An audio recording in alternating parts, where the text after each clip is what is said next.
When sports and culture divide or collide, we bring in Joe Pompliano, host of the Joe Pomp Show, about the business of sports. All right, no way Wimbledon would ever ban anybody Chinese, right? It's easy to ban the Russians. Yeah, I think you're correct on that. And it's unfortunate, right? They haven't banned anyone in over 150-year history of the tournament. Well, that's not true. So, they banned Germans during World War II. Okay. All right. So a long time ago, I guess. But outside of that, yeah, there's been plenty of other circumstances where they would have had the opportunity to ban individuals from countries that were doing wrong things, right? Especially in the Western world, for sure. And I think we're at a point now where they're piling on. No other tournaments have done this either. The French Open is next month, and they have no plans to ban Russians. So it's unfortunate to a degree, but it's not surprising. Yeah, you also sort of, the virtue signaling on this is pretty special. Even punishing people, Russians who have spoken out and taken a stand against Vladimir Putin to great personal risk, including this tennis player on CNN. Yeah, it's not, again, it's very unfortunate because we've seen tennis players. He literally wrote "No war, please" on a camera after the match.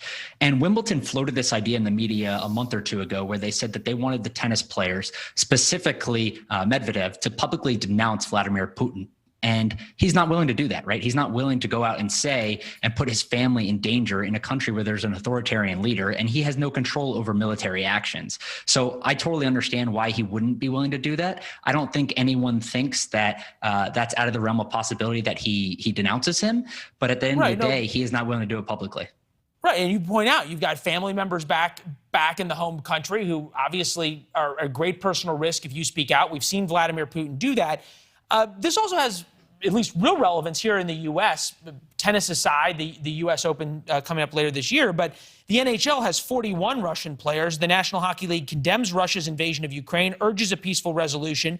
We also remain concerned about the well-being of the players from Russia who play in the NHL on behalf of their NHL clubs, not on behalf of Russia.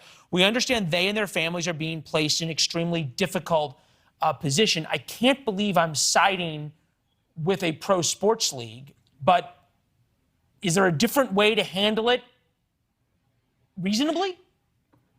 Yeah, I actually think most of the comments being put out by various leagues are fair, right? They're condemning it, and then they're saying we're not going to take individual action against these people.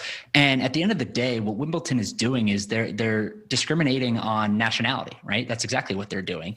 And I don't think that individuals should be victimized and made out as the bad person for the authoritarian leadership in their military actions. So it's not surprising that the Wimbledon organization has done this in the Wimbledon tournament, but I don't think that it's the right thing to do.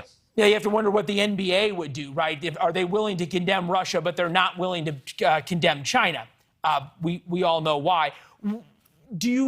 How does this play out business-wise? Because other than tennis, I can't really think of another pro sport that has this kind of situation, right? There's no big golfers or anything else.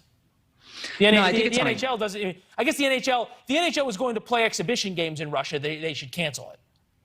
Yeah, of course. Yeah. The NHL certainly has some exposure to Russian athletes. And then you have to look at the bigger global stage, the World Cup. You have to look at the Olympics and things like that. But at the end of the day, tennis was surprising to me that Wimbledon would do this because it's not a nationality sport, right? It's not the Olympics. These are individual athletes competing for themselves. Yeah, and you brought up the Olympics. Hard to imagine banning the Russians if you don't ban the Chinese.